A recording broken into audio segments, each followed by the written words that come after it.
Pinalaya sa gitna ng ulan, ninakawan ng dangal, at ipinagkanulo ng taong pinagkatiwalaan.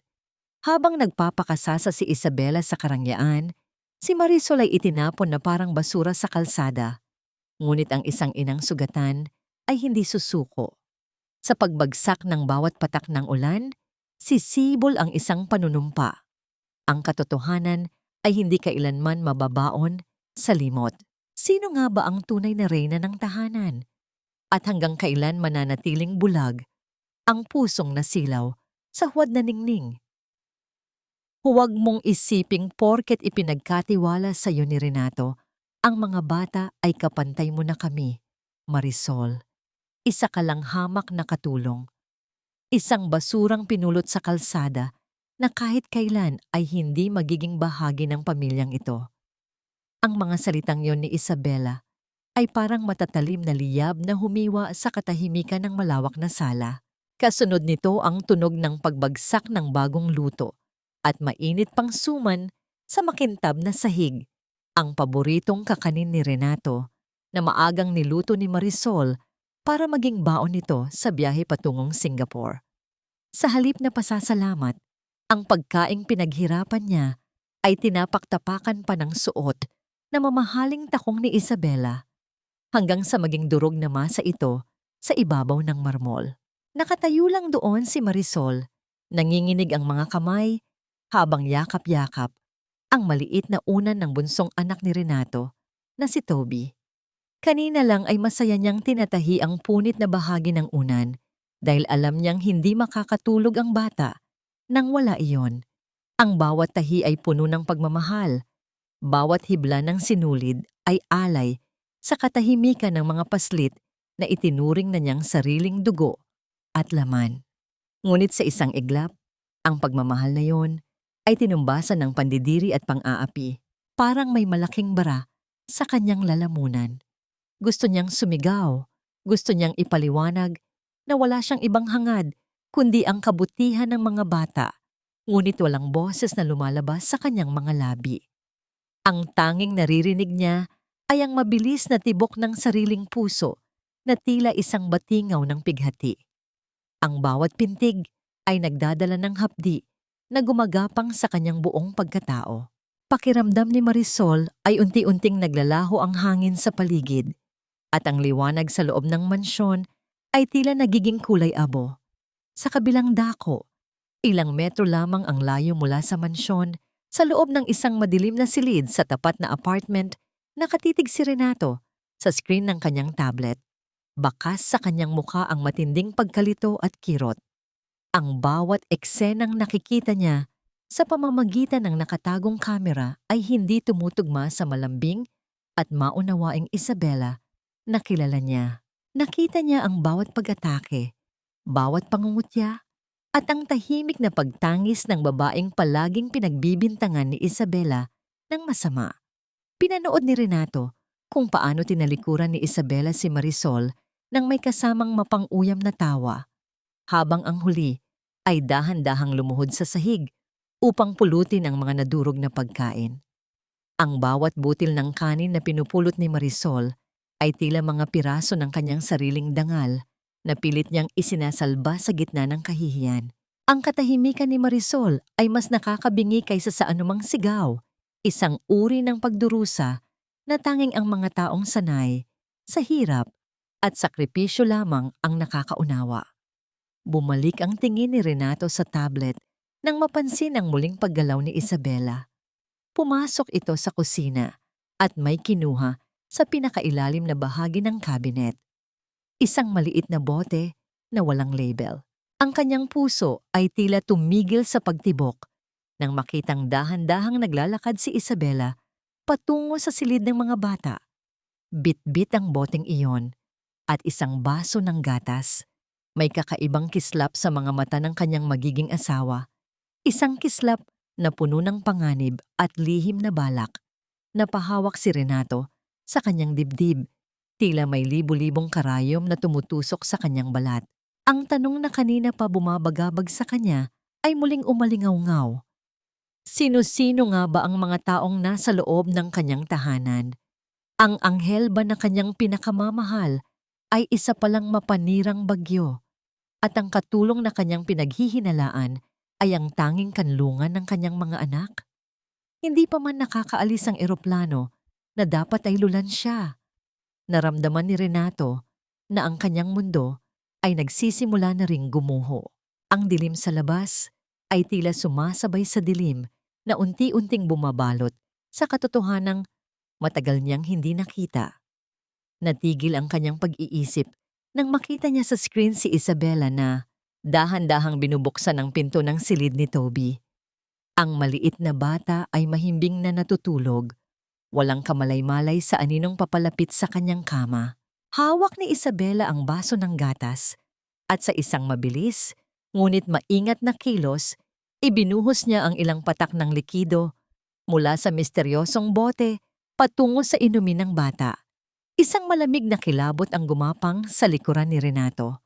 Ang kanyang mga kamay ay nanginginig habang pilit na pinipigilan ang sariling sumigaw. Ano ang boteng iyon?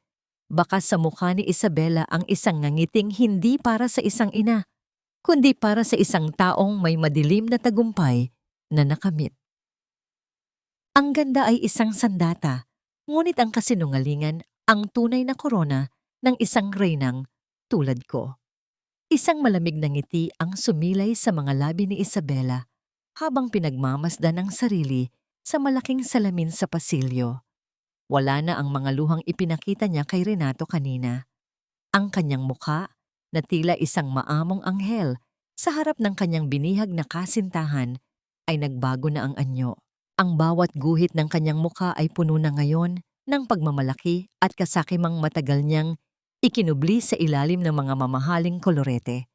Sa loob ng silid ng mga bata, ang katahimikan ay tila isang mabigat na kumot na dahan-dahang sumasakal sa paligid. Ang maliit na si Toby ay bagsak ang katawan. Ang kanyang paghinga ay mababaw at hindi regular. Ang epekto ng likidong inihalo sa kanyang gatas. Sa kabilang kama, ang panganay na si Sofia ay nakatalukbong ng kumot.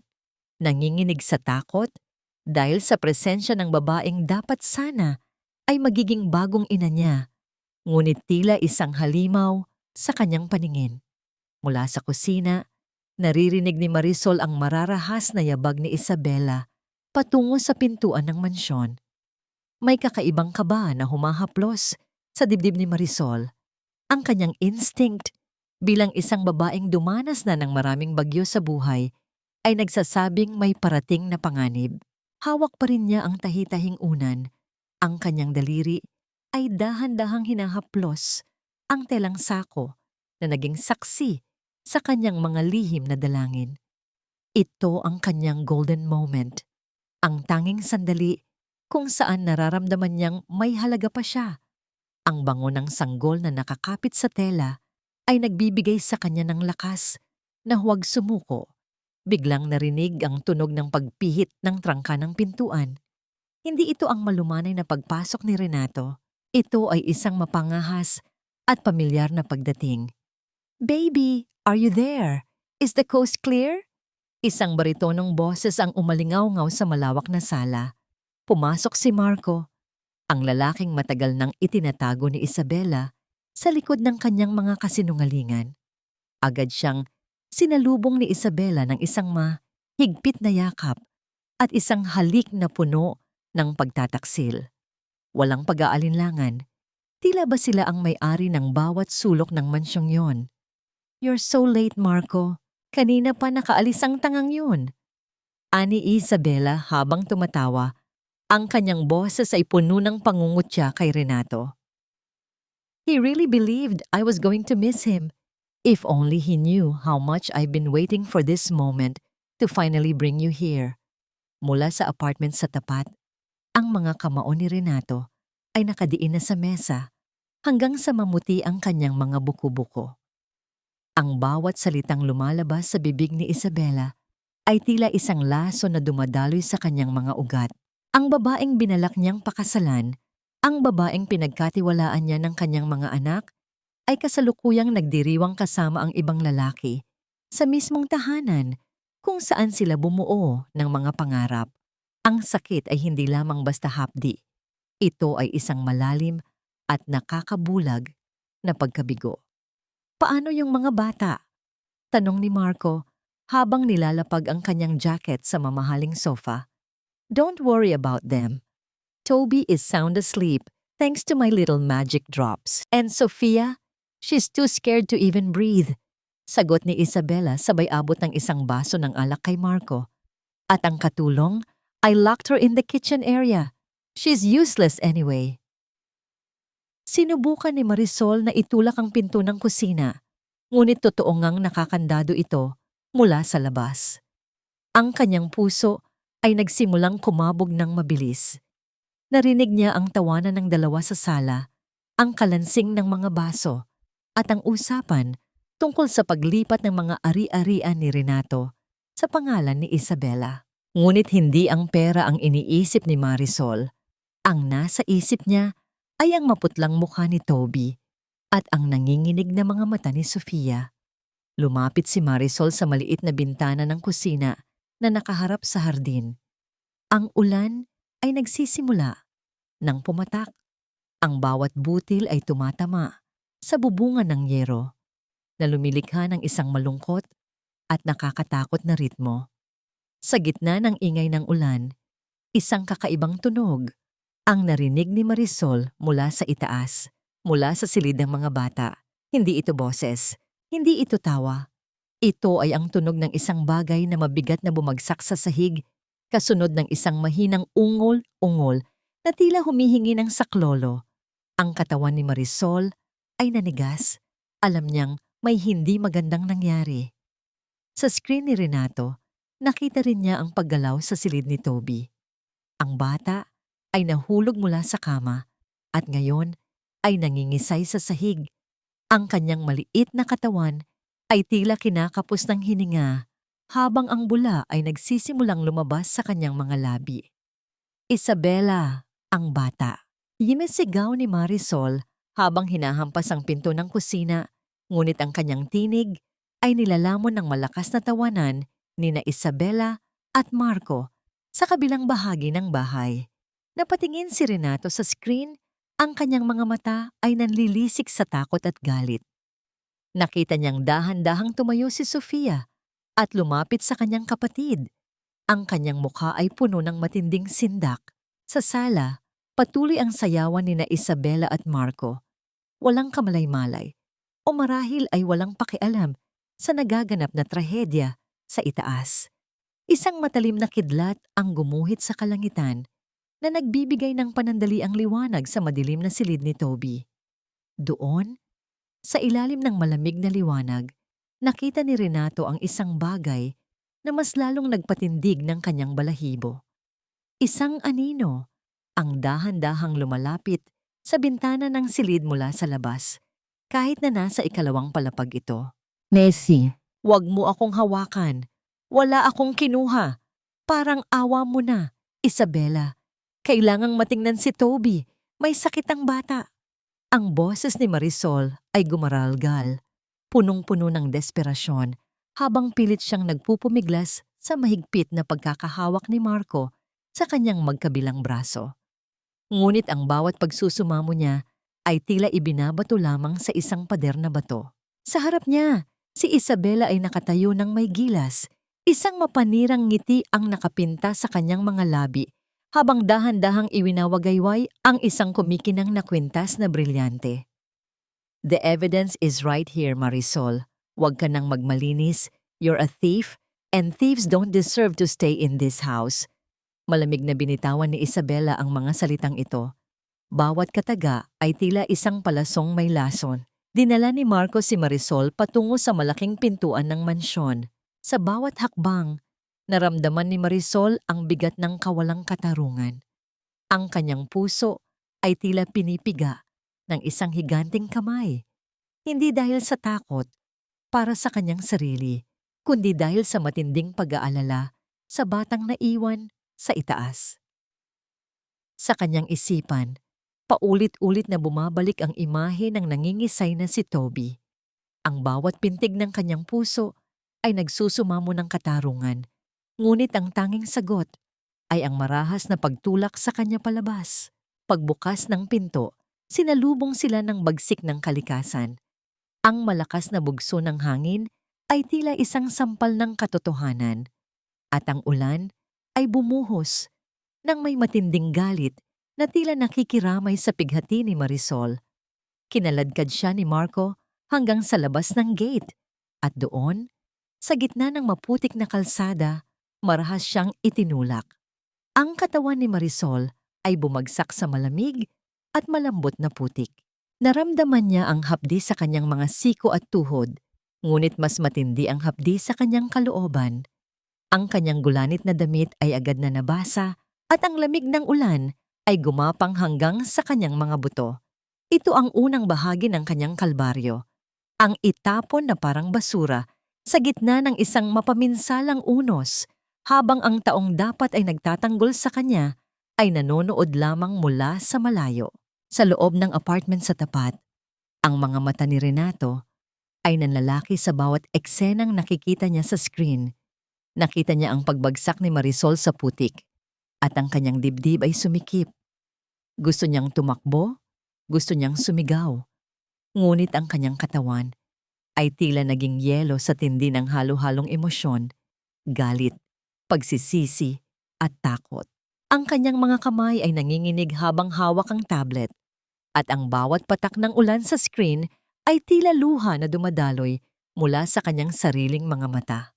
Dahan-dahang tumayo si Marisol mula sa putikan, ang kanyang buhok ay nakadikit na sa kanyang mukha. Tumingala siya sa madilim na langit, ang mga mata ay puno ng luha na agad ding hinuhugasan ng ulan. Sa sandaling iyon, ang tanging hawak niya ay ang munting supot ng mga tuyong dahon na herbal na kinuha niya kanina sa kusina. Ang kanyang huling pag-asa para kay Toby. Kahit sa gitna ng kanyang sariling paghihirap, ang kapakanan pa rin ng iba ang kanyang iniisip.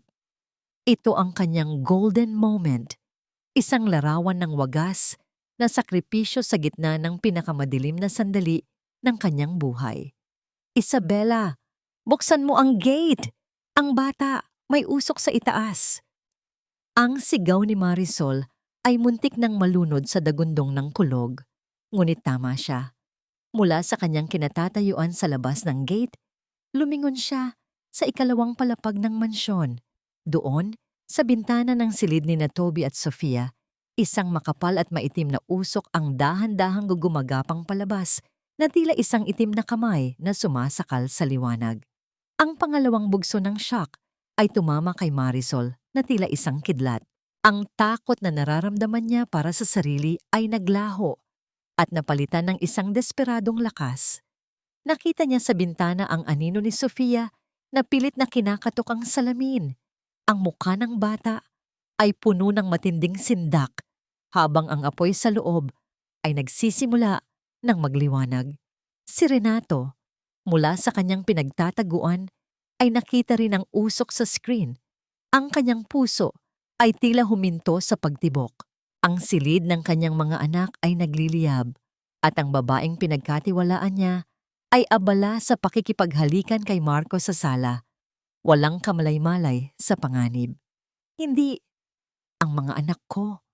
Ang tanging naibulong ni Renato, ang kanyang boses ay puno ng panginginig. Sa labas, hindi nag-atubili si Marisol. Sa kabila ng matitulis na dulo ng bakal ng gate, sinimulan niyang akyatin ang mataas na bakod. Ang kanyang mga kamay ay nasusugatan sa bawat hawak sa kalawangin at matalim na bakal. Ngunit hindi niya nararamdaman ang sakit. Ang tanging nasa isip niya ay ang maliliit na boses na tumatawag sa kanya sa gitna ng naglalagablab na silid. Ngunit habang nararating ni Marisol ang ituktok ng gate, isang malakas na kidlat ang muling gumuhit sa langit. At kasunod nito ang isang nakabibinging kulog. Sa sandaling iyon, nakita ni Marisol si Isabela na nakatayo sa balkonahe, hawak ang isang mahabang gamit na pambomba ng tubig, ngunit hindi upang apulahin ang apoy, kundi upang itutok ito sa kinaroroonan ni Marisol. Ang cliffhanger ay narito. Mapapatitig si Marisol sa itaas, habang ang apoy ay mabilis na lumalamon sa silid ng mga bata. At bago pa siya makatalon papasok, narinig niya ang isang malakas na pagsabog mula sa loob ng mansyon. Ang bintana ng silid ni Toby ay nabasag at ang mga bubog ay nagsimulang umulan patungo sa kinaroroonan ni Marisol. Hayaan mo silang maubos sa loob, Marco. Mas madali nating makukuha ang lahat kung wala nang sagabal sa mga plano ko. Ang malamig na tinig ni Isabela ay tila kamandag na humalo sa ingay ng malakas na ulan, habang ang usok ay patuloy na bumubuga mula sa itaas na bahagi ng mansyon. Na natili siyang nakatayo sa sala, hawak ang isang baso ng mamahaling alak. Wala sa kanyang mukha ang takot o pag-aalala para sa mga batang kasalukuyang nakikipagbuno sa kamatayan sa itaas. Para sa kanya, ang apoy ay hindi isang trahedya, kundi isang pagkakataon upang linisin ang lahat ng bakas ng kanyang mga kasalanan.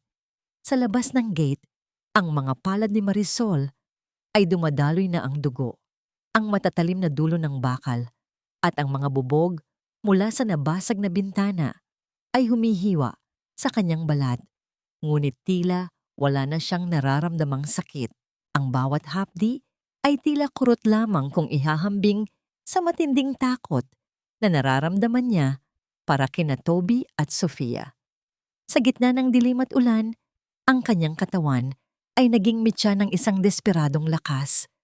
Sa isang huling pagsisikap, nagawa niyang lampasan ang bakod at bumagsak siya sa damuhan, hindi alintana ang pagkakasubsob ng kanyang mukha sa putikan. Mabilis siyang tumayo at tumakbo patungo sa gilid ng mansyon kung saan may isang matandang puno ng mangga na malapit sa bintana ng silid ng mga bata. Sa bawat pag-akyat niya sa madulas na sanga, ang kanyang hininga ay naging gapi at kapos, ngunit ang imahe ng nangingisay na si Toby ang nagtulak sa kanya upang magpatuloy. Nang marating niya ang pasimano ng bintana, sinalubong siya ng nakakasakal na init at makapal na usok na tila isang itim na dambuhala na handang lumamon sa kanya. Nanay Marisol! Isang mahinang tinig ang narinig niya mula sa sulok ng silid. Si Sofia iyon, nakaupo sa sahig, habang yakap ang kanyang nakababatang kapatid. Ang mukha ng bata ay puno ng uling at luha. Ang kanyang mga mata ay nanlalaki sa sindak. Si Toby naman ay hindi na gumagalaw. Ang kanyang balat ay tila naging kulay ube na, at ang kanyang mga labi ay tuyot na tuyot.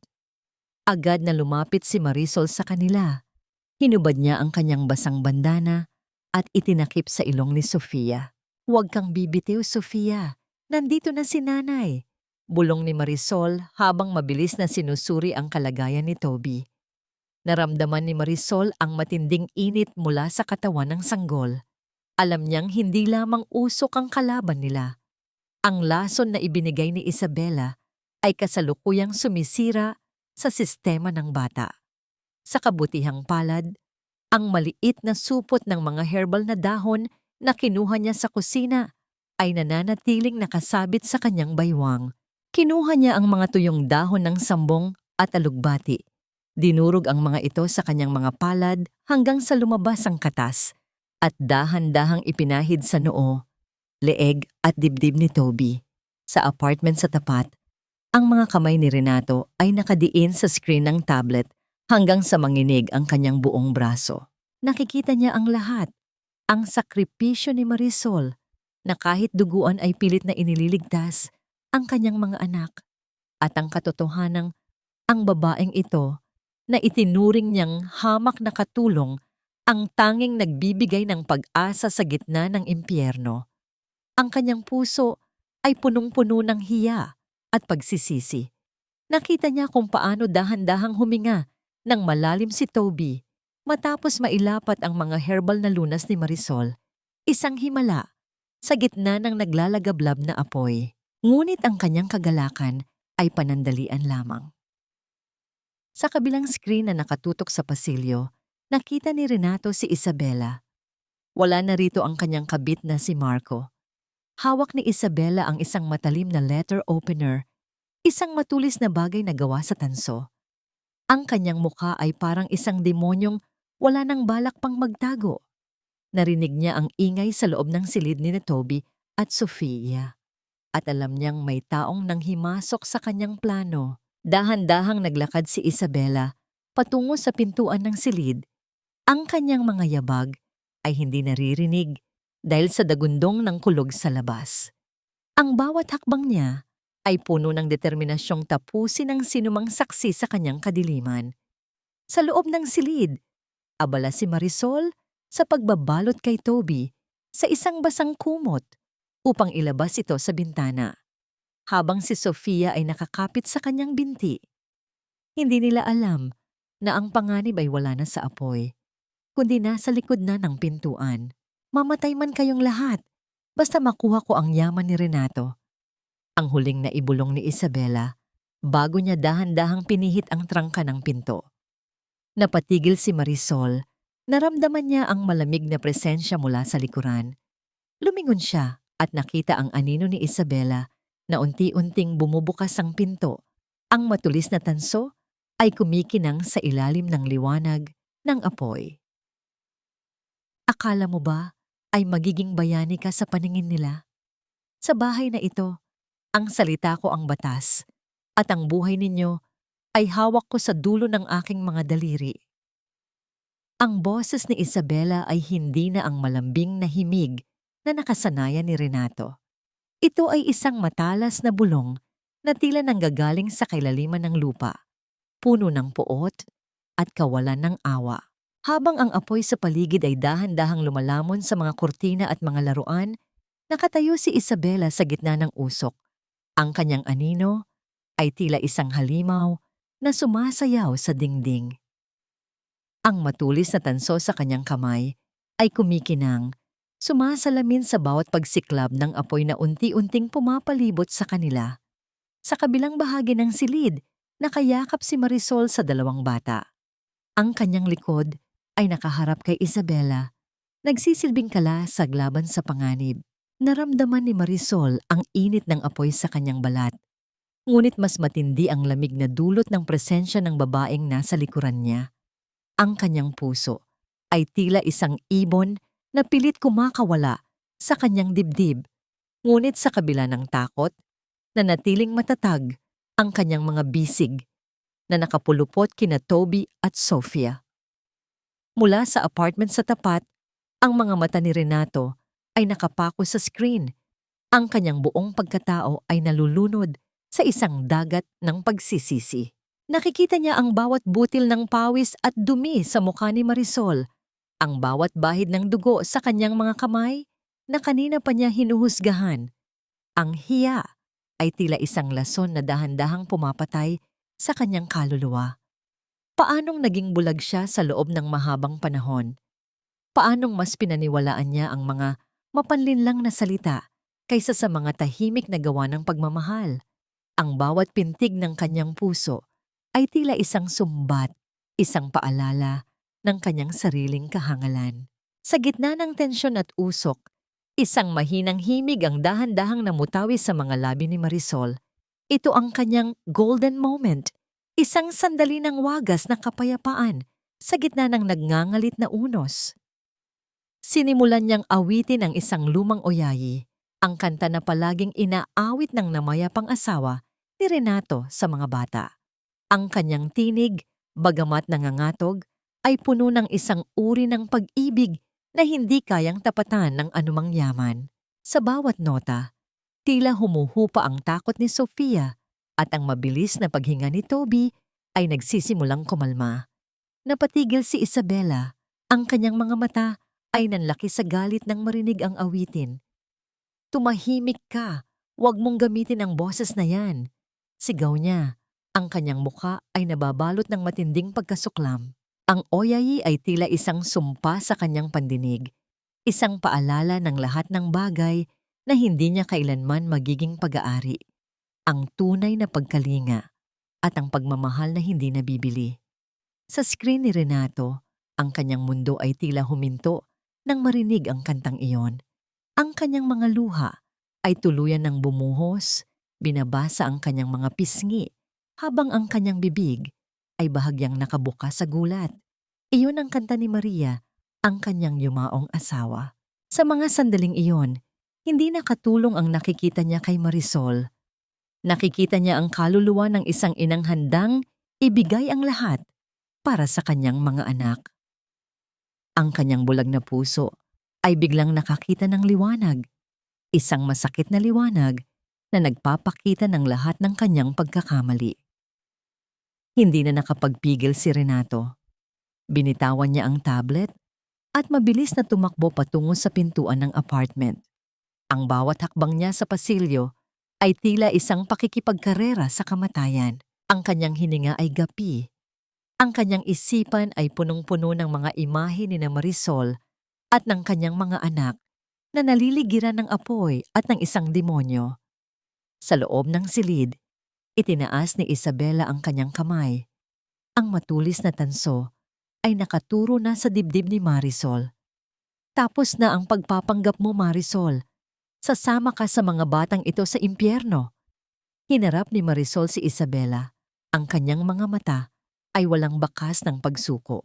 Mamatay man ako, Isabela, hinding-hindi mo makukuha ang kaluluwa ng mga batang ito dahil ang pag-ibig ay mas malakas kaysa sa iyong puot. Ang cliffhanger ay narito. Habang iwinawasiwas ni Isabela ang matulis na tanso patungo kay Marisol, isang malakas na pagyanig ang naramdaman sa buong mansyon. Ang kisame ng silid ay nagsimulang gumuho at isang malaking piraso ng nasusunog na kahoy ang bumagsak sa pagitan nilang dalawa. Sa gitna ng kaguluhan, isang boses ang umalingaw-ngaw mula sa pasilyo. Ang sigaw ni Renato na puno ng galit at desperasyon. Ngunit bago pa makapasok si Renato, isang anino ang biglang sumulpot sa bintana. Mabilis na pumasok sa loob ng nagliliyab na silid at hinablot ang braso ni Isabela. Renato, salamat at dumating ka. Niligtas ko ang mga bata. Si Marisol, siya ang nagsunog ng silid na ito. Sinubukan niya kaming patayin. Ang boses ni Isabela ay pumailan lang sa gitna ng nagngangalit na apoy, punong-puno ng pekeng sindak at panginginig. Habang ang usok ay dahan-dahang bumabalot sa kanyang figura, mabilis niyang itinago ang matulis na tanso sa likod ng kanyang mamahaling bestida. Tumakbo siya patungo kay Renato, na noon ay kapapasok pa lamang sa silid. Ang kanyang mga kamay ay nakalahad, na tila isang biktima na humihingi ng kalinga. Ang kanyang mga mata, na kanina lang ay puno ng puot, ay biglang nagtubig at nagpakita ng isang mapanlinlang na pagsamo. Napatigil si Renato sa pintuan. Ang kanyang mukha ay basang-basa ng ulan at pawis. Ang kanyang dibdib ay mabilis na tumataas at bumababa. Tumingin siya kay Isabela. Pagkatapos ay kay Marisol na kasalukuyang nakayakap sa nanginginig na si Sofia at sa walang malay na si Toby. Ang kaibahan ng dalawang babae ay tila isang malinaw na guhit sa gitna ng impyerno. Si Isabela na malinis pa rin ang kasuotan sa kabila ng gulo at si Marisol na duguang ang mga kamay, marumi ang mukha at ang mga mata ay puno ng wagas na pag-aalala sa mga bata. Naramdaman ni Renato ang isang matinding hapdi sa kanyang kalooban, isang uri ng pagsisisi na tila dahan-dahang kumakatay sa kanyang puso. Ang bawat salitang lumalabas sa bibig ni Isabela ay tila mga huling patak ng lason na pilit nitong isinasalin sa kanyang isipan. Ang kanyang mga kamay ay nanginginig, hindi dahil sa takot sa apoy, kundi dahil sa tindi ng galit na nagmumula sa kailaliman ng kanyang pagkatao. Pakiramdam niya ay isa siyang malaking hangal na hinayaan ang sariling mabulag ng huwad na ningning habang ang tunay na hiyas ay nasa harap lang niya at patuloy na niyayurakan. Tama na, Isabela. Nakita ko ang lahat. Ang malamig at gumaralgal na boses ni Renato ay tila isang hatol ng kamatayan sa gitna ng ingay ng nasusunog na kahoy. Hindi na naghintay si Renato. Nilampasan niya si Isabela na parang isang hangin lamang at mabilis na lumapit kay Marisol. Lumuhod siya sa gitna ng mainit na abo at dahan-dahang hinawakan ang balikat ni Marisol. "Patawarin mo ako, Marisol, patawarin mo ako." Ang kanyang tinig ay nalunod sa pagsisisi at ang unang pagkakataon na nagtagpo ang kanilang mga mata sa gitna ng trahedya ay nagdulot ng isang matinding bugso ng damdamin na mas mainit pa kaysa sa apoy sa paligid. Ngunit ang katahimikan ng kanilang pagtatagpo ay muling bumasag ng sumigaw ang misteryosong anino na pumasok sa bintana. Si Nanay Esther, ang matandang venerable na nurse na matagal nang nananahimik sa ilalim ng pananakot ni Isabela. "Renato, huwag mong hayaang makatakas ang babaeng yan. Siya ang pumatay sa katahimikan ng bahay na ito. Siya ang nagpalit sa tadhana ni Marisol." Sa gitna ng kaguluhan, sinubukan ni Isabela na tumakas patungo sa pintuan. Ngunit sa kanyang pagmamadali, nahablot ni Nanay Esther ang kanyang braso. Nagkaroon ng isang marahas na bunuan sa pagitan ng dalawa. Sa gitna ng kanilang paglalaban, aksidenteng nasagi ni Isabela ang bisig ni Marisol na noon ay pilit na itinatayo ni Renato. Isang matunog na pagkapunit ng tela ang narinig. Kasunod ng pagtunog ng mga maliliit na bagay na tumama sa sahig. Ang lumang kwintas na laging suot ni Marisol sa ilalim ng kanyang damit ay napatid. Dahan-dahang gumulong ang isang piraso ng puting perlas. Isang perlas na may kakaibang hugis, tila isang kalahating buwan na may ukit ng isang munting bituin sa gitna. Napatigil ang lahat. Ang tanging naririnig ay ang lagitik ng apoy at ang malakas na pagbuhos ng ulan sa labas. Dahan-dahang pinulot ni Renato ang perlas mula sa sahig. Ang kanyang mga kamay ay nanginginig ng higit pa sa dati. Ang perlas na yon ay ang kabiyak ng pendant na ibinigay sa kanya ng kanyang ina, si Lola Remedios, bago ito pumanaw. Ang hiyas na dapat ay nasa leeg ng babaeng nakatakda niyang pakasalan, ang babaeng nagligtas sa buhay ng kanyang ina. Maraming taon na ang nakalilipas. Tumingin si Renato kay Marisol. Ang kanyang mga mata ay nanlalaki sa isang katotohanang mas malakas pa kaysa sa anumang pasabog. "Marisol, ang perlas na ito, paanong nasa iyo ito?" Ang cliffhanger ay narito. Habang hawak ni Renato ang perlas at nakatitig sa duguang si Marisol, biglang tumawa ng malakas at nakakatakot si Isabela. Mula sa kanyang bulsa, inilabas niya ang isang lighter at itinutok ito sa isang bukas na tangke ng gasul na kanina pa pala niya dinala sa loob ng silid. "Kung hindi mapupunta sa akin ang yaman mo, Renato, sisiguraduhin kong walang matitira sa inyong lahat. Akin ang perlas na yan. Akin ang buhay na mayroon ka ngayon, Marisol. Isang basura ka lang na dapat ay matagal nang nabulok sa kalye." Ang boses ni Isabela ay umamalingaw-ngaw na parang tawa ng isang baliw sa loob ng nagliliyab na silid. Ang kanyang mga mata ay nanlilisik, hindi na sa galit, kundi sa isang uri ng desperasyon na nanggagaling sa isang taong alam na ang kanyang kaharian ay guguho na. Hawak pa rin niya ang lighter. Ang maliit na apoy nito ay sumasayaw sa tapat ng bukas na tangke ng gas. Tila isang mitya ng kamatayan na naghihintay na lamang ng utos ng kanyang nanginginig na daliri. Nakatitig si Renato sa perlas na nasa kanyang palad. Ang puting hiyas ay tila naglalabas ng sariling liwanag sa gitna ng maitim na usok. Ito ang kabiyak ng sa kanya, ang pusong perlas na ayon sa kanyang ina ay simbolo ng wagas na kabayanihan. Naramdaman ni Renato ang isang matinding lamig na gumapang sa kanyang likuran. Ang bawat alaala niya kay Isabela, ang kanilang unang pagkikita, ang pag-amin nito na siya ang nagligtas kay Lola Remedios. Ang lahat ng matatamis na salita ay tila mga piraso ng salamin na dahan-dahang nadudurog sa loob ng kanyang utak. Ang hiya na kanina ay isang hapdi ilang, ngayon ay naging isang malalim na sugat na bumubuka sa kanyang buong pagkatao. "Hindi ikaw ang nagligtas sa nanay ko, hindi ba?"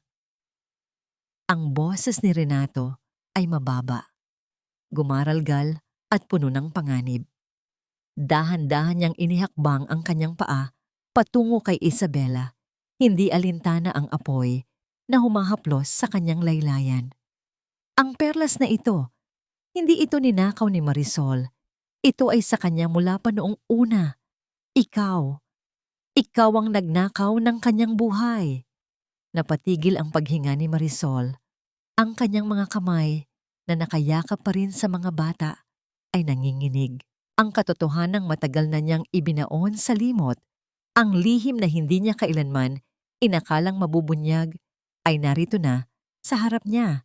Naalala niya ang gabing iyon, ang aksidente, ang matandang babaeng hinila niya mula sa naglalagablab na sasakyan, at ang pagkakaloob sa kanya ng kwintas bago siya nawalan ng malay. Pagkagising niya sa ospital, wala na ang kwintas, at ang babaeng itinuring niyang kaibigan na si Isabela ang siyang kinilalang bayani. Renato, makinig ka. Pagsusuma mo ni Nanay Esther, ang kanyang tinig ay nababasag sa bawat salita. Si Isabela ang kumuha ng lahat kay Marisol. Nung gabing iyon sa ospital, pinagpalit niya ang mga dokumento. Sinamantala niya ang pagkawala ng malay ni Marisol para angkinin ang gantimpala, ang yaman at ang pag-ibig mo. At hindi lang iyon, ang anak ni Marisol na ipinanganak niya noong mga panahong yon, ang batang sinabi ni Isabela na namatay na. Isang matalim na kislap ng kidlat ang muling nagbigay ng liwanag sa silid. Ang katahimikan ay naging mas lalong nakabibingi kaysa sa dagundong ng kulog. Ang golden moment ni Marisol ay dumating sa anyo ng isang tahimik na pagluha, hindi dahil sa takot sa apoy, kundi sa isang pag-asang biglang sumibol sa gitna ng abo. Ang kanyang puso na tila isang tuyong lupa ay biglang nadiligan ng isang posibilidad na hindi niya kailanman pinangarap. Nasaan ang anak ko, Isabela? Ang boses ni Marisol ay hindi na isang pakiusap. Ito ay isang utos, isang sigaw ng inang handang pumatay at mamatay para sa kanyang dugo at laman. Nasaan ang anak ko? Imbes na sumagot, muling tumawa si Isabela. Ang tunog ay tila kalansing ng mga basag na kristal. Gusto mong malaman? Sige Renato, bitawan mo ang perlas. Lumayo kayong lahat. Dahil kapag binitawan ko ang lighter na ito, ang sikretong yon ay sasama sa inyo sa kabilang buhay. Sa sandaling iyon, ang tensyon sa loob ng silid ay umabot sa sukdulan. Ang apoy ay dahan-dahang lumalapit sa tangke ng gas. Nakita ni Renato ang determinasyon sa mga mata ni Isabela, ang determinasyon ng isang taong wala ng balak mabuhay kung wala ang kanyang kapangyarihan. Ang cliffhanger ay narito. Habang dahan-dahang bumubukas ang daliri ni Isabela upang bitawan ang lighter, isang mabilis na paggalaw ang nagmula sa gilid ni Marisol. Hindi ito si Renato, kundi si Sofia. Ang batang kanina lang ay tila naging bato sa takot. Hinablot ni Sofia ang isang basang kumot at inihagis ito ng buong lakas patungo sa tangke ng gas, kasabay ng pagsabog ng bintana sa likuran ni Isabela dahil sa tindi ng init. Ngunit bago pa man makuha ni Renato si Isabela, isang grupo ng mga kalalakihan ang pumasok sa silid. Hindi mga bumbero, kundi mga pulis, nakasama ang isang lalaking hindi inaasahan ni Renato na makikita sa gabing iyon, ang sariling abogado ni Isabela na may hawak na isang itim na folder. Walang piraso ng papel ang makakapagpabago sa katotohanang ako ang nakatayo rito sa tabi ni Renato. Ako ang asawa, ako ang batas, at ako ang reyna ng tahanang ito. Ang sigaw ni Isabela ay tila isang desperadong halinghing ng isang sugatang hayop.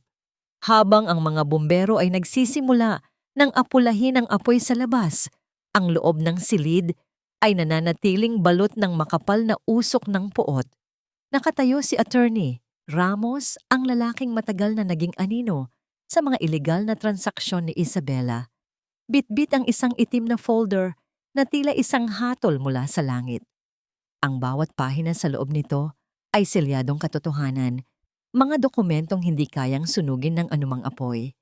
Nakatitig si Marisol sa folder. Ang kanyang mga kamay ay dahan-dahang bumitaw sa pagkakakap kina Sofia at Toby. Naramdaman niya ang isang kakaibang panginginig sa kanyang mga tuhod. Ang pangalang Marisol na nakasulat sa mga dokumentong hawak ng abogado ay hindi lamang basta pangalan. Ito ay ang kanyang ninakaw na dangal, ang kanyang hininga, at ang kanyang nawalang nakaraan.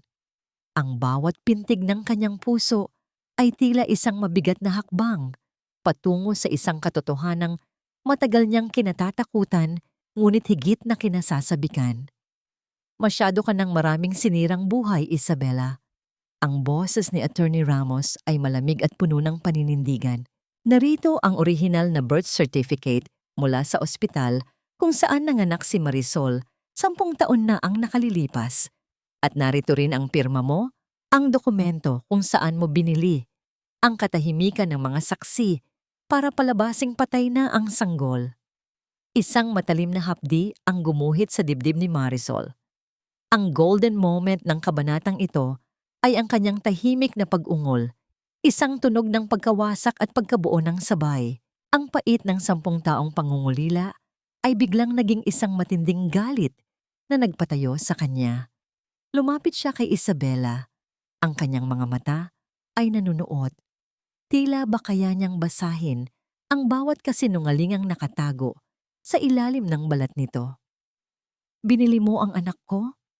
Ang boses ni Marisol ay isang bulong na mas nakakatakot kaysa sa kulog. Ginamit mo ang pera ni Lola Remedios para itago sa akin ang sarili kong dugo at laman? Paano mo nagawang matulog sa gabi habang alam mong may isang inang gabi-gabing namamatay sa pangungulila? Sa gitna ng silid, si Renato ay parang isang rebultong unti-unting nagkakabiyak-biyak. Ang bawat salita ng abogado ay tila isang martilyo na dumudurog sa kanyang pagkatao. Ang babaeng akala niya ay anghel ay isa palang arkitekto ng pinakamalupit na krimen. Tiningnan niya si Sofia, ang kanyang panganay na anak, na palaging may kakaibang lambing na katulad kay Marisol. Isang nakapanghihilakbot na hinala ang nagsimulang bumuo sa kanyang isipan. Attorney Ramos, ang bata, ang tinig ni Renato ay halos hindi marinig. Sinasabi mo bang si Sofia? Tumawa ng nakakaloko si Isabela, isang tawang puno ng lason. O Renato, huwag kang magmalinis. Akala mo ba ay naging tapat ako sa iyo dahil mahal kita? Ginamit ko ang batang yan para makuha ang tiwala mo, para maging ina sa paningin ng mundo, habang ang tunay na ina ay ginagawa kong alila sa sarili kong kusina. Ang katotohanan ay tila isang malakas na pagsabog na yumanig sa buong mansyon.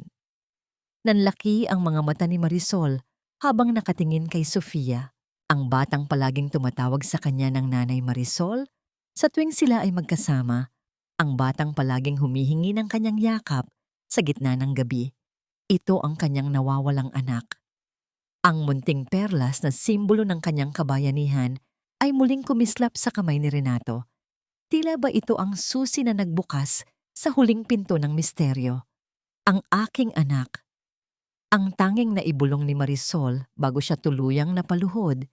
Ang kanyang mga luha ay bumuhos na parang ulan na hindi na mapigilan.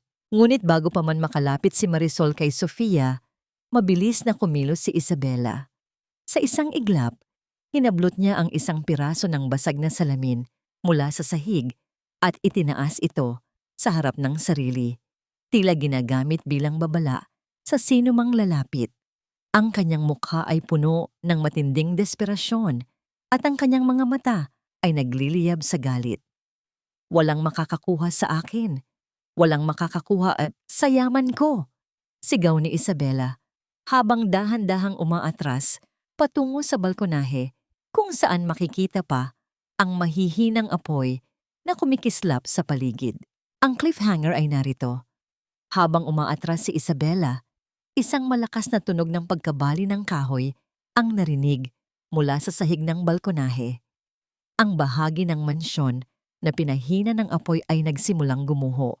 Sa isang kisap mata, nawalan ng balanse si Isabela at bago pa man makagawa ng kahit anong kilos si Renato o ang mga pulis, isang malakas na sigaw ang umalingaw-ngaw kasunod ng paglaho ni Isabela sa ilalim ng makapal na usok at nagbabagsak ang mga bahagi ng gusali.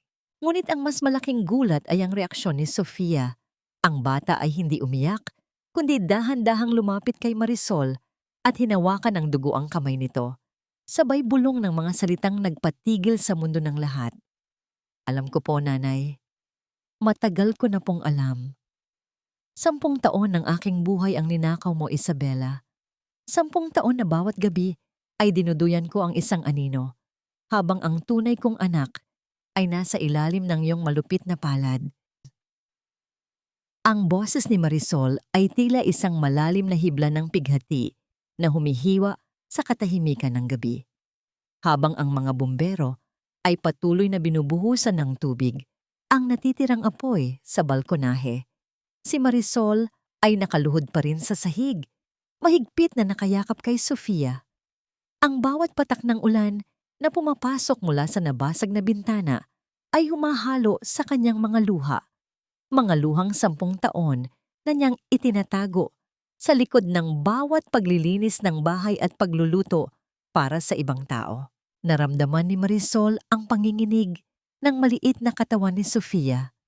Ang bata na sa loob ng mahabang panahon ay itinuring niyang alaga. Lamang ay siya palang dugong nawala sa kanya.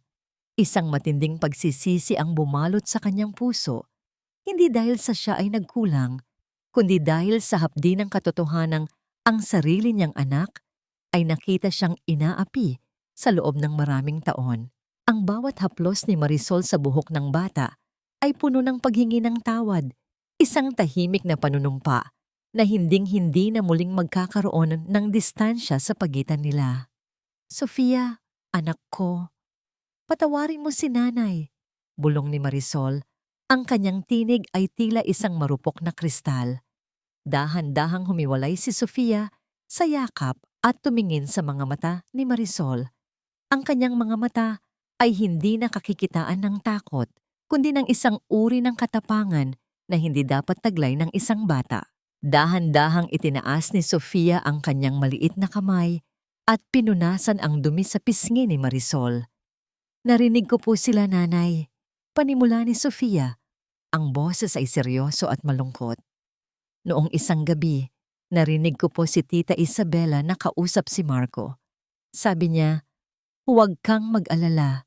Hinding-hindi malalaman ng babaeng iyan na ang batang pinalalaki ko ay ang anak na akala niya ay namatay na sa ospital." Nakita ko rin po ang isang lumang litrato sa ilalim ng kanyang kama. Litrato niyo po na may hawak na sanggol. Ang bawat salita ni Sofia ay tila isang karayom na tumutusok sa puso ni Renato na nakatayo lang sa gilid.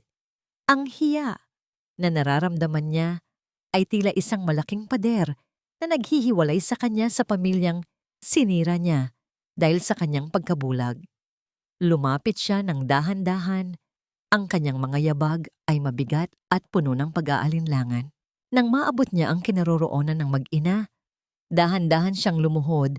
Ang kanyang mga tuhod ay tumama sa malamig at basang sahig. Marisol, Sofia. Ang boses ni Renato ay gumaralgal, tila may nakabara sa kanyang lalamunan. Wala akong sapat na salita para burahin ang lahat ng sakit na naidulot ko. Naging bulag ako, naging bingi ako sa sigaw ng katotohanan dahil mas pinili kong maniwala sa isang magandang kasinungalingan. Tumingin si Marisol kay Renato sa gitna ng dumi at dugo. Ang kanyang mga mata ay hindi nagpakita ng puot, kundi ng isang malalim na pagod. Ang golden moment ni Renato ay nang dahan-dahan niyang kinuha ang duguang kamay ni Marisol at idiniit ito sa kakanyang noo. Isang pagmamano, isang simbolo ng pagpapakumbaba at pagkilala sa kabanalan ng sakripisyo ng babaeng nasa harap niya. Sa labas, ang mga pulis ay nagkakagulo sa ibaba ng balkonahe. Ang katawan ni Isabela ay hindi pa matagpuan sa gitna ng mga naglalakihang tipak ng semento at kahoy na gumuho. Ang dilim ng gabi ay tila mas lalong naging misteryoso habang ang usok ay dahan-dahang tinatangay ng hangin. Lumapit si Attorney Ramos at inabot ang isang maliit na kwintas na kinuha niya mula sa itim na folder. Ito ay may isang munting medalyon ng Birheng Maria. Ito ang kwintas na nakuha sa sanggol bago ito ibigay kay Isabela. Marisol, ito ang patunay na hinding-hindi mabubura. Kinuha ni Marisol ang kwintas. Ang kanyang mga daliri ay nanginginig habang hinahaplos ang ukit ng medalyon. Sa sandaling iyon, ang lahat ng utang na loob na naramdaman niya noon sa pamilya ni Isabela ay tuluyang naglaho, napalitan ng isang bagong lakas. Hindi na siya ang katulong, hindi na siya ang alila. Siya ay isang ina na muling nabuhay. Ngunit ang katahimikan ay muling bumasag ng isang boses, ang umalingaw-ngaw mula sa isang walkie-talkie ng pulis na malapit sa kanila. Inspector, may nakita kaming bakas ng dugo patungo sa likurang bahagi ng hardin. Mukhang may nakatakas bago pa gumuho ng tuluyan ang balkonahe. Ang cliffhanger ay narito. Nanlaki ang mga mata ni Sofia at itinuro ang madilim na bahagi ng hagdanan sa labas ng silid. Doon, sa anino ng pinto, isang figura ang dahan-dahang gumagalaw. Basang-basa, duguang ang mukha, at may hawak na isang pamilyar na bote ng gamot. Ang mga mata ni Isabela, na tila mga mata ng isang mamatay tao, ay nakatitig ng diretso kay Sofia, habang ang isang kamay niya ay nakahawak sa trangka ng pintong nagkukulong sa kanila sa loob. Dito na magtatapos ang lahat, Marisol. Kung hindi ako ang magiging reyna, walang matitirang buhay sa inyong lahat. Ang boses ni Isabela ay tila isang matalim na hiyaw na nanggagaling sa isang pusong tuluyan na ring nasunog ng puot. Ang kanyang mukha ay duguang dahil sa pagkakahulog sa balkonahe, ang kanyang bestida ay gulanit, at ang kanyang mga mata ay nanlilisik sa ilalim ng magulo niyang buhok. Hawak niya ang bote ng lason. Ang kanyang mga daliri ay nanginginig. Habang pilit na binubuksan ang takip nito, ang pintuan ng silid ay nakakandado na mula sa labas, isang huling bitag para sa pamilyang pangarap niyang wasakin. Nakatayo si Marisol sa harap ni na Sofia at Toby. Ang kanyang katawan ay naging isang pader ng katatagan. Naramdaman niya ang matinding init ng paligid, hindi lamang mula sa natitirang apoy, kundi mula sa nagngangalit na presensya ni Isabela. Ang kanyang puso ay tumitibok ng mabilis, ngunit sa pagkakataong ito, hindi na ito takot. Ito ay ang tibok ng katarungang matagal na niyang hinintay. Ang bawat hapdi sa kanyang katawan ay tila naging lakas, at ang bawat luhang pumatak ay naging apoy na nagpapatatag sa kanyang paninindigan. Ilang buhay pa ang kailangang sirain mo, Isabela? Ang boses ni Marisol ay malamig at puno ng awtoridad. Isang tinig na hindi kailanman narinig mula sa kanya noong siya ay isa pa lamang alila. Hindi ka reyna, isa kang magnanakaw na natatakot sa sarili mong anino. Ang lasong hawak mo ay wala ng kapangyarihan dahil ang katotohanan ay lumabas na. Sinubukan ni Renato na lumapit kay Isabela. Ang kanyang mga kamay ay nakalahad sa isang desperadong pagsamo. Isabela, bitawan mo yan. Huwag mo nang dagdagan ang mga kasalanan mo. Look at yourself. Wala ka na sa katuwiran. Don't come near me, Renato. Sigaw ni Isabela habang itinataas ang bote. You loved me. Pinangako mo sa akin ang buong mundo. Pero dahil sa babaeng ito, dahil sa basurang ito, mawawala ang lahat sa akin? No way! Kung mamamatay ako, isasama ko ang batang ito na siyang tanging dahilan kung bakit ka nanatili sa tabi ko. Sa isang mabilis na kilos, sumugod si Isabela patungo kay Sofia. Ngunit bago pa man niya mahawakan ng bata, isang matandang kamay ang humablot sa kanyang buhok mula sa likuran. Si Nanay Esther. Sa kabila ng kanyang edad, ang galit ni Nanay Esther para sa lahat ng pananakot ni Isabela ay nagbigay sa kanya ng lakas. Nagkaroon ng isang marahas na bunuan sa pagitan ng dalawa. Ang bote ng lason ay tumalsik sa sahig at nabasag. Ang likido nito ay dahan-dahang kumalat sa mainit na marmol, naglalabas ng isang mapanganib na usok. Ito ang golden moment ni Marisol. Habang nagkakagulo, mabilis niyang binuhat si Sofia at Toby at dinala sa pinakaligtas na sulok ng silid. Hinarap niya ang usok at ang kaguluhan ng walang pag-aalinlangan. Nang makita niyang itulak ni Isabela si Nanay Esther, hinarang ni Marisol ang kanyang sarili. Sa isang malakas na pagtulak, naisandal niya si Isabela sa dingding na kasalukuyan ng kinakain ng mahihinang apoy. Justice is not just a word, Isabela. It is a debt that you must pay. Ang huling na ibulong ni Marisol habang nakatingin ng diretso sa mga mata ng kanyang kaaway. Sa sandaling iyon, ang pinto ng silid ay nabasag mula sa labas. Pumasok ang mga pulis at ang mga bumbero. Dala ang liwanag ng kaligtasan. Mabilis na sinunggaban ng mga pulis si Isabela na noon ay tila wala na sa sariling katuwiran. Tumatawa at umiiyak ng sabay habang pilit na kumakawala sa mga posas. Ang kanyang pagbagsak ay hindi lamang pisikal. Ito ay ang tuluyang pagkawasak ng kanyang mapanlinlang na mundo. Habang kinaladkad si Isabela palabas, tumigil siya sa tapat ni Renato. Tumingin siya rito, nang may halong pait at pagsisisi, ngunit huli na ang lahat. You chose a maid over a queen, Renato. Good luck with your miserable life. Hindi sumagot si Renato. Tinalikuran niya si Isabela at mabilis na lumapit kay Marisol na noon ay nakayakap sa dalawang bata.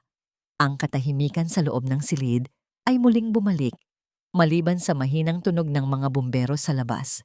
Ang katarungan ay nakamit na, ngunit ang mga sugat ay nananatiling nakabukas. Ang cliffhanger ay narito. Habang tinitingnan ni Renato ang duguang si Marisol, napansin niya ang isang bagay sa leeg ng kanyang anak na si Sofia. Ang medalyon na ibinigay ni Marisol ay biglang nag-iba ng kulay sa ilalim ng liwanag ng buwan na sumisilip sa nabasag na kisame. At sa ibaba, isang pulis ang tumawag kay Renato. Dala ang isang balitang magpapabago muli sa kanilang tadhana.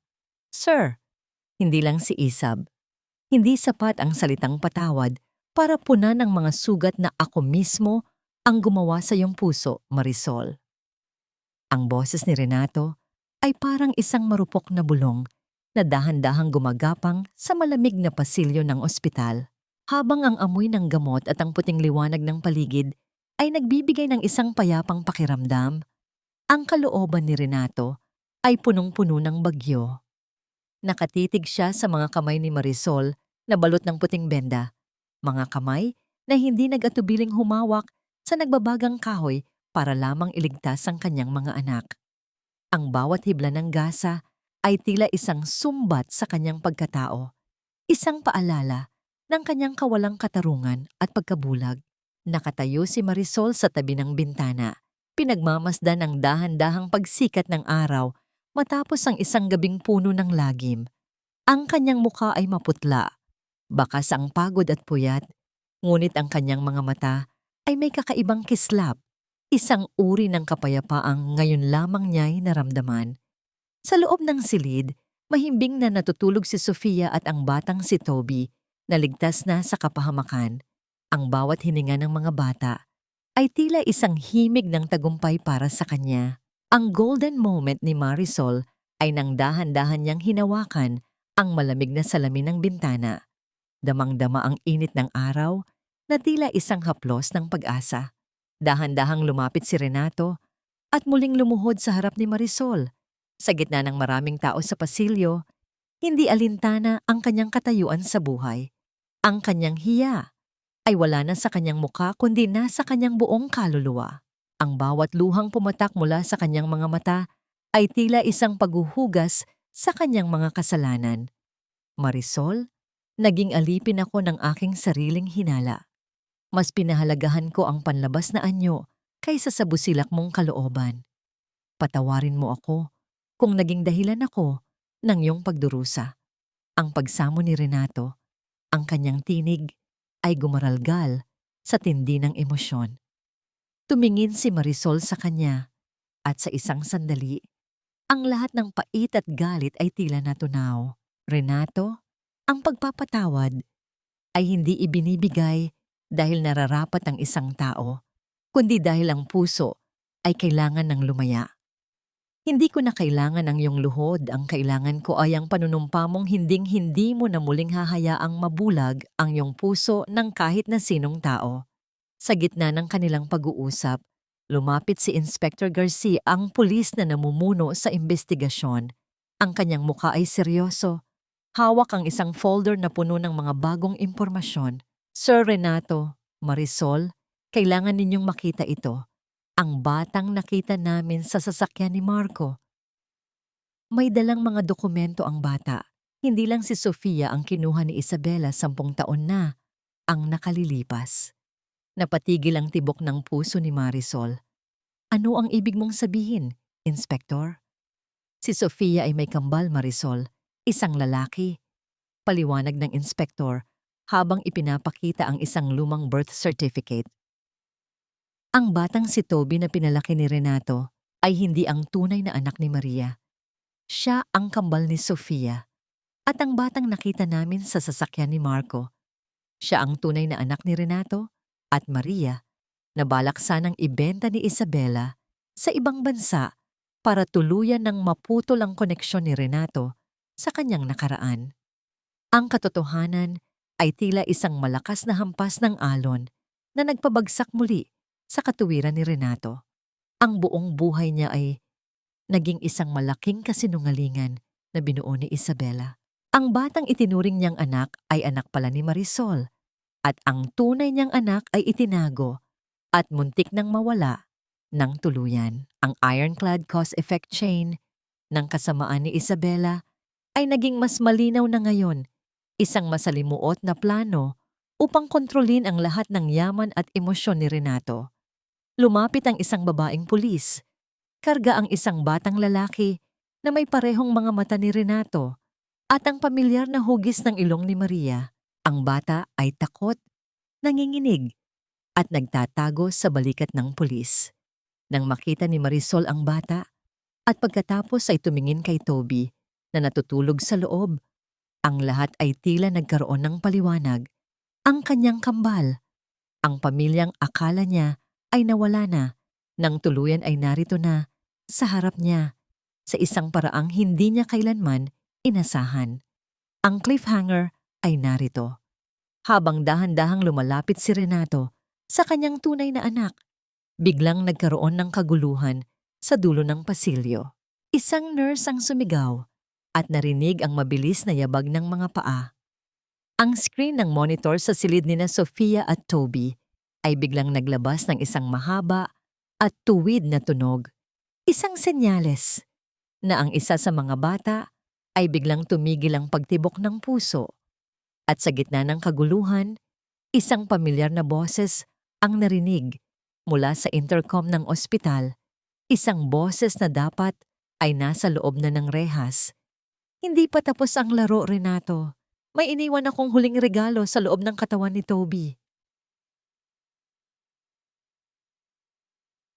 Ang bawat mahabang tunog ng monitor sa loob ng silid ay tila isang matalim na kutsilyong humihiwa sa huling hibla ng pag-asa ni Marisol.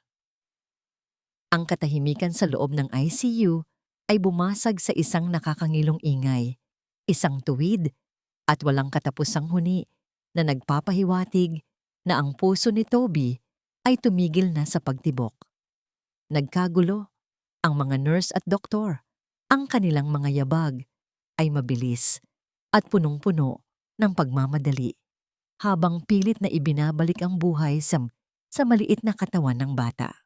Sa kabilang dako, ang boses ni Isabela sa intercom ay tila isang halakhak mula sa impyerno na nagsasabing ang regalo niya ay isang lason na walang madaling lunas. Nakatitig si Marisol sa likod ng salamin. Ang kanyang mga kamay ay nakadiin sa malamig na materyales habang ang kanyang mga labi ay walang tigil sa pagbulong ng mga dalangin. Naramdaman niya ang isang matinding hapdi, hindi lamang sa kanyang mga sugat, kundi sa kailaliman ng kanyang kaluluwa.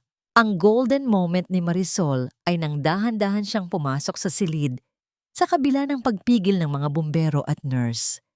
Lumapit siya sa kama ni Toby, kinuha ang maliit na kamay ng bata at idiniit ito sa kanyang pisngi. Ang init ng kanyang luha ay humalo sa malamig na balat ng anak na ngayon lamang niya tunay na nakilala bilang kanyang sariling dugo. Anak, huwag kang bibitiw. Nandito na si nanay. Hindi kita hinanap ng 10 taon para lang iwan mo ako sa sandaling ito. Ang bulong ni Marisol, ang kanyang tinig ay puno ng isang uri ng kapangyarihan na tanging isang ina lamang ang nagtataglay. Sa gitna ng desperasyon, naalala ni Marisol ang boteng hawak ni Isabela sa mansyon, ang amoy ng mapait na almond, isang senyales ng cyanide na hinalo sa gatas. Mabilis niyang sinabi sa mga doktor ang kanyang hinala. Dahil sa impormasyong ito, agad na nakapagbigay ng tamang antidote ang mga mediko. Ang bawat segundo ay tila 1 taon sa paningin ni Renato na nakatayo sa pintuan. Yakap-yakap ang tunay niyang anak na si Gabriel at ang panganay na si Sofia. Ang kanyang puso ay punong-puno ng hiya at pagsisisi. Ngunit sa pagkakataong ito, ang kanyang panalangin ay hindi para sa kanyang sarili, kundi para sa kaligtasan ng pamilyang muntik na niyang mawasak. Pagkalipas ng ilang minuto na tila walang katapusan, ang tuwid na tunog ng monitor ay naputol. Isang mahina, ngunit matatag na pitik ang narinig. Kasunod ng isa pa, hanggang sa maging isang regular na ritmo ng buhay. Ang paghinga ni Toby ay naging malalim at ang kulay ng kanyang balat ay dahan-dahang bumalik mula sa pagiging maputla. Ang buong silid ay nabalot ng isang malalim na buntong hininga ng kaginhawaan. Makalipas ang ilang buwan, ang mansyon ni Renato na dati ay balot ng dilim at lihim ay muling nagliwanag. Ang mga bakas ng sunog ay napalitan na ng mga bagong pintura at sariwang mga bulaklak sa hardin. Wala na si Isabela. Ang kanyang huling regalo ay naging ebidensya para sa habambuhay na pagkapiit sa loob ng mental institution ng bilangguan, kung saan ang tanging kasama niya ay ang sarili niyang mga anino. Isang hapon, habang ang silahis ng araw ay dahan-dahang humahalik sa damuhan, nakaupo si Marisol sa isang tumba-tumba sa balkonahe. Sa kanyang kandungan ay mahimbing na natutulog si Toby, habang sa kanyang paanan ay naglalaro sina Sofia at Gabriel. Ang 3 bata ay tila mga hiyas na kumikinang sa ilalim ng liwanag. Lumapit si Renato. Dala ang isang tasa ng mainit na tsokolate. Ang kanyang mukha ay wala na ang bakas ng pagiging mapagmataas. Ito ay napalitan ng isang malalim na pagmamahal at paggalang. Marisol, tawag ni Renato. Ang kanyang boses ay malambing at puno ng katahimikan. Salamat sa pagiging liwanag ng tahanang ito. Salamat sa pagtuturo sa akin na ang tunay na kayamanan ay hindi nasusukat sa ginto, kundi sa tibay ng pusong marunong magpatawad. Ngumiti si Marisol, isang ngingiting nagsasabing ang lahat ng dusa ay may katapusan. Ang pag-ibig, Renato, ay parang isang halamang kailangang diligin ng pasensya at katapatan.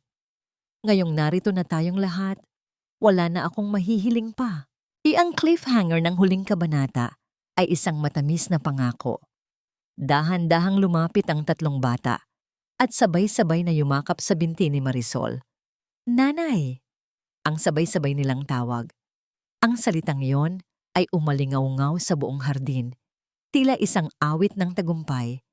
At sa leeg ni Marisol, muling nakasuot ang perlas ni Lola Remedios na ngayon ay buo na at kumikinang, isang simbolo na ang pamilyang ito ay hindi na muling mababali ng anumang unos. Ang bawat dapit hapon ay hindi na muling nagdadala ng takot sa puso ni Marisol, kundi isang paalala na ang pinakamadilim na gabi ay palaging sinusundan ng isang mas maliwanag na umaga. Sa malawak na hardin ng mansyon, kung saan ang mga rosas ay muling namumukadkad at ang amoy ng basang lupa matapos ang dilig ay humahalo sa banayad na simoy ng hangin. Nakaupo si Marisol sa isang mahabang upuang kahoy. Sa kanyang tabi, ang tatlong bata, sina Sofia, Toby at Gabriel, ay masayang naghahabulan sa damuhan. Ang tunog ng kanilang mga tawa ay tila isang banal na himig na nagpapatahimik sa bawat alaala ng sigaw at apoy na dumaan sa kanilang buhay. Ang mga bata ay hindi na tinitingnan ang isa't isa bilang magkaibang dugo.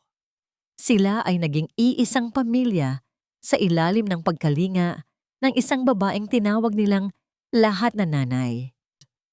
Dahan-dahang lumapit si Renato, bitbit ang isang maliit na kahon na gawa sa pelus. Ang kanyang bawat hakbang ay puno ng paggalang at isang uri ng katapatan na hindi na kailanman mababali. Naupo siya sa tabi ni Marisol, hinawakan ng kamay nito na mayroon pa ring mga maliliit na pilat. Mula sa gabing iyon, mga pilat na itinuturing ni Renato na mas maganda pa kaysa sa anumang alahas sa mundo. Marisol, araw-araw kong tinitingnan ang mga batang iyon at ang nakikita ko ay ang himala ng iyong pagmamahal. Ang malambing na tinig ni Renato ay tila isang panata sa gitna ng katahimikan. Alam kong hindi mabubura ng 1,000 rosas ang bawat luhang pumatak sa iyong mga mata dahil sa akin. Pero hayaan mong gugulin ko ang buong buhay ko para lamang makitang nakangiti ka. Tumingin si Marisol kay Renato. Ang kanyang mga mata ay puno ng isang uri ng kapayapaan na tanging ang mga taong nakaranas ng matinding bagyo ang nakakaalam. Renato, ang pagpapatawad ay hindi isang mabilis na daan, kundi isang mahabang paglalakbay. Pero sa tuwing nakikita ko ang mga bata na masaya, sa tuwing nararamdaman ko ang katapatan sa iyong bawat kilos, unti-unting naghihilom ang lahat. Wala nang puot sa puso ko, tanging pasasalamat na lamang na binigyan tayo ng pangalawang pagkakataon. Binuksan ni Renato ang kahon at inilabas ang perlas ni Lola Remedios na ngayon ay maingat na ipinaayos at inilagay sa isang gintong kadena. Dahan-dahan niyang isinuot ito sa leeg ni Marisol. Ang puting perlas ay kumikinang sa ilalim ng huling sinag ng araw.